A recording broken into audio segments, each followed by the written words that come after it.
പേര് മുജീബ് എന്നാണ്. എൻ്റെ ചോദ്യം, നബി സല്ലല്ലാഹു അലൈഹി വസല്ലമയുടെ കാലഘട്ടത്തിൽ ഒരുപാട് സ്വഹാബി വര്യന്മാർ മരണപ്പെട്ടു പോയിട്ടുണ്ട്. അങ്ങനെ മരണപ്പെട്ട് പോയ സ്വഹാബി വര്യന്മാരുടെ ഖബർ കെട്ടിപ്പൊക്കുകയും അവിടെ ഉറൂസ്, ആണ്ട് നേർച്ച, കൊടികുത്ത് നേർച്ച എന്നിവ നടത്തുകയും ചെയ്തിട്ടൊരു ഹദീസ് പറയാം. കൂടുതൽ പറയാം. അസ്സലാമു അലൈക്കും വറഹ്മത്തുള്ളാഹി തആല വബറകാതുഹു. കിട്ടേണ്ടതൊക്കെ കിട്ടി, മനസ്സിലാക്കേണ്ടതൊക്കെ മനസ്സിലാക്കി. അൽഹംദുലില്ലാഹ് കുറച്ച് അച്ചടക്കവും അനുസരണയുമുള്ള മുജാഹിദ് ടീമാണെന്ന് തോന്നുന്നു. മറുപടി കേൾക്കുന്നതിൽ അവർ സംതൃപ്തരാണ്. വിമർശനങ്ങൾക്ക് സൗകര്യം കൊടുക്കുന്നതിൽ അവർ സംതൃപ്തരാണ്.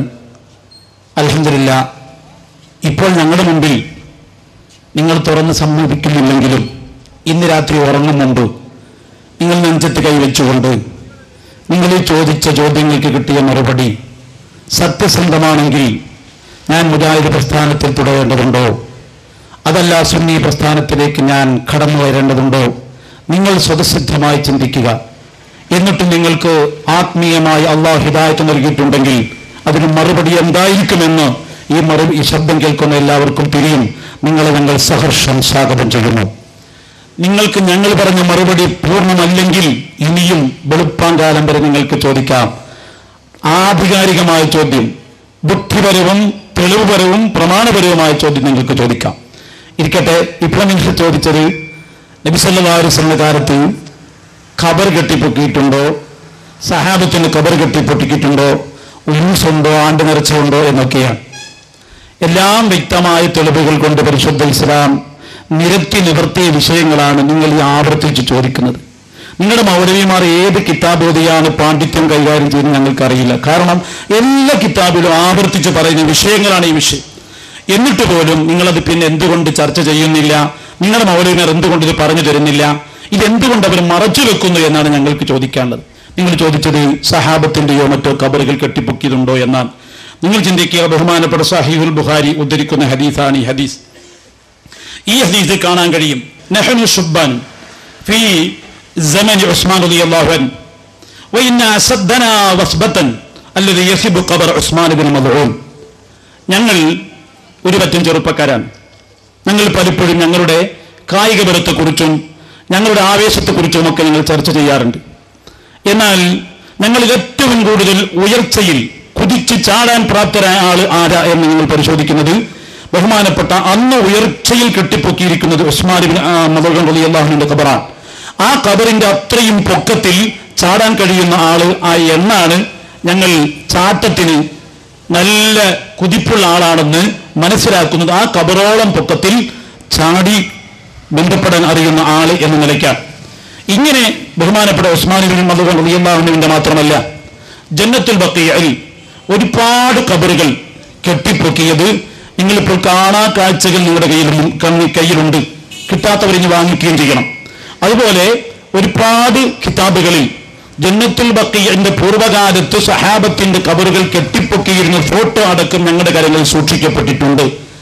അപ്പോൾ ഇന്ന് ഈ 2-3 നൂറ്റാണ്ടുകൾക്ക് ബന്ധപ്പെട്ടുകൊണ്ട് ഇബ്നു സഊദുമായി മുഹമ്മദ് ഇബ്നു അബ്ദുൽ വഹാബ് ഒരു അഫിലിയേഷൻ നടത്തുകയും മുഹമ്മദ് ഇബ്നു അബ്ദുൽ വഹാബിന്റെ അന്ധവിശ്വാസങ്ങളെ പ്രചരിപ്പിക്കുവാൻ ഇബ്നു സഊദ് വാക്ക് നൽകുകയും അങ്ങനെ സഊദി ഭരണകൂടം ഈ പ്രവർത്തനത്തിന് വേണ്ടി എഗ്രിമെന്റ് ചെയ്യുകയും ചെയ്തതിന്റെ പിന്നിലാണ് ഖബറുകൾ അടിച്ചു നിരത്തുകയും അതൊക്കെ തട്ടി നിരത്തുകയും അത്തരത്തിലുള്ള പരിപാടികളെല്ലാം അവസാനിപ്പിക്കുകയും ചെയ്തത്. ചുരുക്കത്തിൽ സഹാബാ കിറാമിന്റെയും അതുപോലെ താബിഈങ്ങളുടെയും ഒക്കെ ഖബറുകൾ, സുപ്രധാനമായ ഖബറുകൾ കെട്ടിപ്പൊക്കിയിട്ടുണ്ട്. അത് ആദരിക്കപ്പെടേണ്ട ആളുകളുടെ ആദരവിന്റെ ഖദറനുസരിച്ച് ഖബറുകൾ കെട്ടിപ്പൊക്കുകയും കുബ്ബ കെട്ടുകയും ഒക്കെ ചെയ്യുന്നത് അനുഗുണമാണെന്ന് ഇമാം നബവി റളിയല്ലാഹു അൻഹു രേഖപ്പെടുത്തിയിട്ടും ഉണ്ട്. പിന്നെ ഉറൂസ് പോലെയുള്ള കാര്യങ്ങൾ ബഹുമാനപ്പെട്ട നബി സല്ലല്ലാഹു അലൈഹി വസല്ലം തങ്ങൾ സഹാബാ കിറാമിന്റെ ഖബർ സിയാറത്തുകൾ എല്ലാ ദിവസവും നിബിതങ്ങൾ ചെയ്യുന്നതിന്റെ പുറമെ വർഷം തികയുമ്പോൾ നിബിതങ്ങൾ പ്രത്യേകം ഒരു ഖബർ സിയാറത്ത്, ആണ്ട് സിയാറത്ത് എന്ന നിലയ്ക്ക് ബഹുമാനപ്പെട്ട നബി സല്ലല്ലാഹു അലൈഹി വസല്ലം തങ്ങൾ ചെയ്തിരുന്നു. അത് ഉമർ ഫാറൂഖ് റളിയല്ലാഹു അൻഹു, സിദ്ദീഖ് അക്ബർ റളിയല്ലാഹു അൻഹു, ഉസ്മാൻ ഇബ്നു അഫ്ഫാൻ റളിയല്ലാഹു അൻഹു ഒക്കെ അത് തുടരുകയും ചെയ്തിരുന്നു എന്ന് ബഹുമാനപ്പെട്ട ഹദീസിന്റെ ഗ്രന്ഥങ്ങളിലൊക്കെ രേഖപ്പെടുത്തിയിട്ടുണ്ട്. അപ്പൊ ഖബർ കെട്ടിപ്പോക്കുക, അത് ആണ്ടു നേർച്ചയായിട്ട് ഖബർ സിയാറത്ത് സംഘടിപ്പിക്കുക, അത്തരം കാര്യങ്ങളുമായി ജനങ്ങളെ സഹവസിപ്പിക്കുക, ബന്ധപ്പെടുത്തുക, ഇങ്ങനെ സാലിഹീങ്ങളുമായി ആളുകളെ അടുപ്പിക്കുക, ഇതെല്ലാം യാ അയ്യുഹല്ലദീന ആമനു തഖുല്ലാഹ വകൂനൂ മഅസ്സാദിഖീൻ, നിങ്ങൾ മുത്തഖീങ്ങളാകണമെങ്കിൽ നിങ്ങൾ സാലിഹീങ്ങളുമായി ബന്ധം വർദ്ധിപ്പിക്കണം എന്ന് അല്ലാഹു സുബ്ഹാനഹു വ തആല പഠിപ്പിച്ച ആയത്തിന്റെ വിശദീകരണത്തിന്റെ ഉള്ളിൽ നിന്നുകൊണ്ട് സാലിഹീങ്ങളുടെ ഖബറിൽ ബന്ധപ്പെടുകയും അത് ആണ്ടിലൊരിക്കൽ പ്രത്യേകമായി ബന്ധപ്പെടുകയും അങ്ങനെ ബന്ധപ്പെടുന്ന സമയത്ത് അന്നദാനങ്ങളും മൊത്തം നബി സല്ലല്ലാഹു അലൈഹി വസല്ലം തങ്ങൾ എപ്പോഴും പ്രോത്സാഹിപ്പിക്കുകയും എപ്പോഴും പ്രാതിനിധ്യം നൽകുകയും ചെയ്യുന്ന കാര്യമാണ് ഭക്ഷണ വിതരണം നൽകുക. അത് മുജാഹിദിന് ഭയങ്കര അലർജിയാണ്. വിതരണം നൽകണമെന്ന് പറയാൻ ഭയങ്കര അലർജിയാണ്. നടക്കുന്നിടത്ത് പോയി വാങ്ങുന്നതിന് യാതൊരു അലർജി അവർക്കില്ല. പന്നി മാംസത്തെക്കാൾ നികൃഷ്ടമാണ് നേർച്ച ഭക്ഷണം എന്ന് വരെ എഴുതിവിട്ട, കൂസറില്ലാത്ത, തെളിവില്ലാത്ത, പ്രമാണമില്ലാത്ത, പേ പറയുന്ന രൂപത്തിലുള്ള വർത്തമാനങ്ങൾ പറഞ്ഞ് ഈ സാധുക്കളെ അവർ വഞ്ചിച്ചു നിർത്തിയിരിക്കുകയാണ്. സമുദായം നാം മനസ്സിലാക്കുക.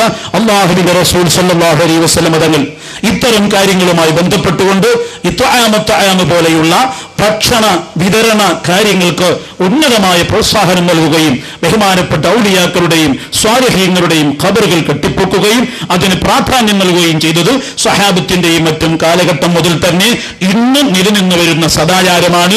നേരത്തെ സക്കരിയ സലാഹി പറഞ്ഞതുപോലെ ഈ കാലം അത്രയും പ്രവർത്തിച്ച സ്വാലിഹീങ്ങളും ആരിഫീങ്ങളും ഒക്കെ വിമർശിക്കാത്തത് ഇവരെന്തുകൊണ്ട് വിമർശിക്കുന്നു? നമുക്കും ചോദിക്കാം. ഇമാം ശാഫിഈ റളിയല്ലാഹു അൻഹുവിന്റെ ഖബർ ഉന്നതമായി കെട്ടിപ്പൊക്കുകയും അനുഗ്രഹീതമാകുന്ന മഖ്ബറ അതിന്റെ ആദരവിന് പര്യാപ്തമായ രൂപത്തിൽ അലങ്കരിക്കുകയും ചെയ്തത് ഇമാം നബി റളിയല്ലാഹു അൻഹു കാണുകയും അത് പ്രോത്സാഹിപ്പിക്കുകയും ചെയ്തുകൊണ്ട് പ്രശംസനീയമായി ശറഹുൽ മുഹദ്ദിബിന്റെ മുഖദ്ദിമയിൽ എഴുതിയിട്ടുണ്ട്. അപ്പൊ ഇമാം നബവിക്ക് തെറ്റല്ല എന്ന് മനസ്സിലായ, ശാഫിഈ ഇമാമിന്റെ മുഹിബ്ബീങ്ങൾക്ക് തെറ്റല്ല എന്ന് മനസ്സിലായ കാര്യങ്ങൾ ഇവർക്ക് തെറ്റാണെന്ന് മനസ്സിലായി പോയതിന് സമുദായം ഉത്തരവാദിയല്ല. സത്യസന്ധമാകുന്ന റിക്കാർഡുകളും പ്രമാണങ്ങളും വെച്ച് കിതാബുകൾ നോക്കി കാര്യം ഗ്രഹിച്ചാൽ നിങ്ങൾക്ക് സൽവൃത്തരാകുന്ന ആളുടെ പാന്താവിലേക്ക് വരികയും അങ്ങനെ പ്രവർത്തിക്കുകയും ചെയ്യാം. ഇത് മാത്രമാണ് ഇവിടെ മാർഗം, ഇത് മാത്രമാണ് നിങ്ങൾ ഉൾക്കൊള്ളേണ്ടത് എന്ന് സൂചിപ്പിച്ചുകൊണ്ട് ഞാൻ അവസാനിപ്പിക്കും.